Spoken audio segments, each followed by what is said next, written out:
kama intiere kodhi kama chielo. To bende Raila Odinga ne wawinjo kose chako kwedo weche mosebedo ka liekore ni seche moko nyalo balo kod rute kinde mabiro mbele. Kata kamano Mheshimiwa Masaraki mako paro ma kamana adwa narwaka ne Eric Oduor bende twako kinyi makawuono yaore Eric kendo machiegne twako kinyi makawuono gazeto kinyi makawuono anno kondiko ne journalist ema koro nyiero mogik ahinya nyako tudore kod kaka Edward Kisiangani ogol e migawo mochung' ne wechego mag ICT ka koro tere mana kaka jang'ad rieko ne jatend piny ahinya nyato e wechego mag uchumi ma iketo ute fwambo kama chalo nade nikech adiera osebed kiseye ni en ute fwambo ema ne okonyo e gere kata kamano odok koro enokayo lwedo mane pidhe matene ni koro nochungo kata nokumo mano advertisements mane dhine ute fwambo mamoko oketo ne mana KBC kende kwang'iyo jatelo manyien makoro ket e migawo mar ICT bendo bro miyo jofwambo med nyiero kit kaka wanyiero gi sani.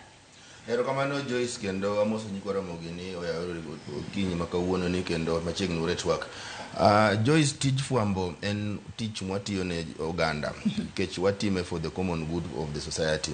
To chal tij dolo maka jafwambo okuong'i to ng'eni mano e chakruok mag masira magi.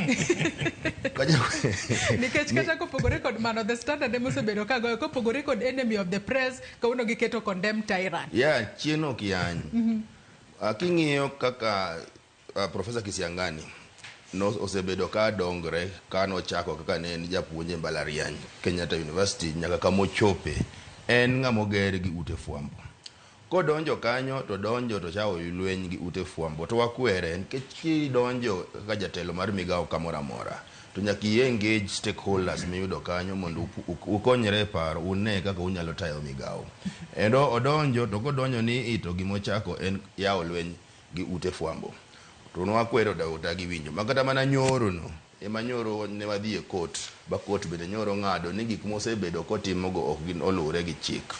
Mar ariyo ute fwambo tiyo ni oganda. To king'iyo gigo mosebedo katimre e sekta mar fwambo dwaro ng'amdo molony kendo manyalo bet mondo ne kinyalo kony sekta mar fwambo nikech sekta mar fwambo kuom higni mokalo osebedo ka jotich iriembo nikech sekta lwar. Mano kan wabet kode to wanyise ni sekta ni lwar ningi kaka inyalo biro gi policies manyalo konyo sekta ni odongo. Ba penye ni to kata ka in jagolo mogirore.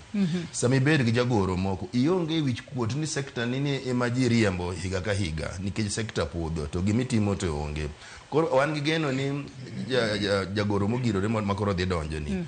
Mano TV ni Saboke. Nikech sani obende ni sekta mar fwambo owuok e DSTV jogo mosebedo ka lendo e weche mag sports kata weche mag programs.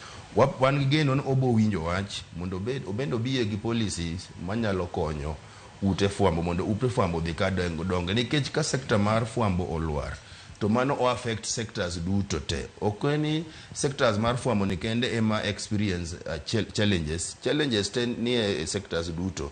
To dwaro jagoro nikech jagoro e chuny migawo.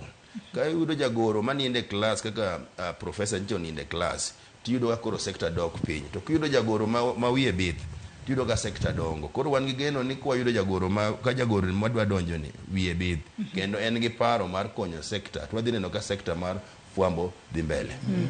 Wakili Kaduki twako kinyi makawuono mana